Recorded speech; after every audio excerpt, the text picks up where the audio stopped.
Good evening, New York. Good evening, New York. And good evening, America. It's been quite a shakeup.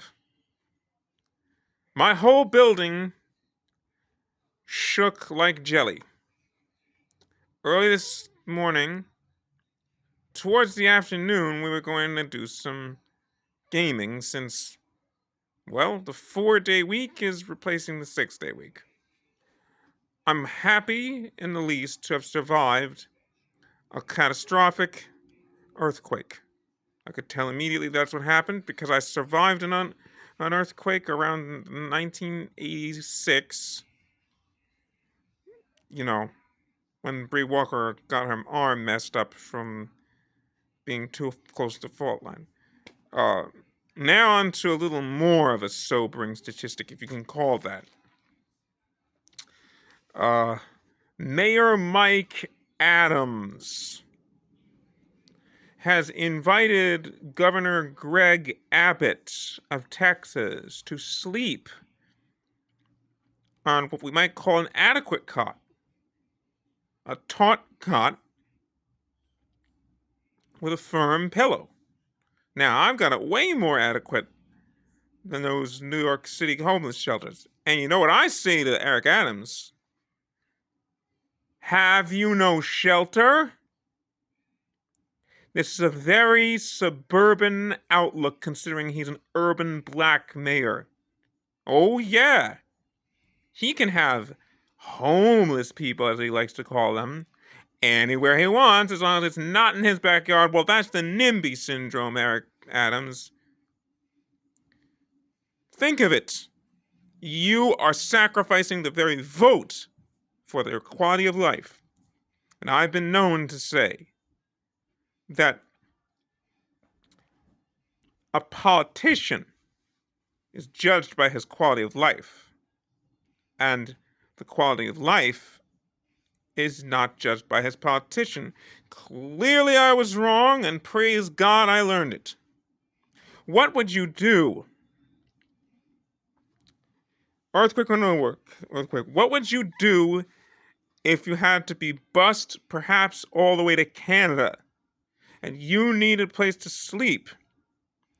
Perhaps with nothing with you at all but the clothes on your back, the shoes on your feet, and the money in your pocket. These are the stakes. These stakes are too high. The stakes are too high for Central American refugees because they're not seeking refuge from anything bad except what? Poverty and tyranny. I say Eric Adams is half a Democrat. He built his reputation on being the victim of poverty and tyranny. Now, very much non-impoverished, Eric Adams is a tyrant to Central America's poor. You see, we have the shelters. The beds are numerous. They are ready. So he wants Greg Abbott to sleep in a homeless shelter bed as if to say, aren't you glad you've got your bread and meat and four walls around? Once again, anywhere where there's room is a great place for a shelter. They are not unwanted. They're not bad people. They're desperate people. And I might add, approximately 30 years ago, my papa's house defaulted on its mortgage and was foreclosed by the bank. There was a blizzard, and after he ran away, we were forced outside. And just as the bank nailed the board on the door that said foreclosed, a blue sign with white letters, I said, something's got to be done. You can't just close our house and say we can't live here because we haven't got money. And that's when the banker turned around and said, you're actually right, kid. We are your bank. We finance. But we can't do it without you or another member of your family paying for it. You see, nothing comes for free. And I said, if my father cannot pay back his mortgage, maybe my mother can down pay it. And my mother bought back the house from the mortgage while my papa was running away,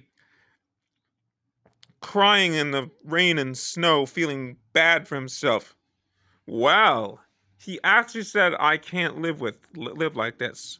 Well, you might get worried or suicidal when your house is foreclosed.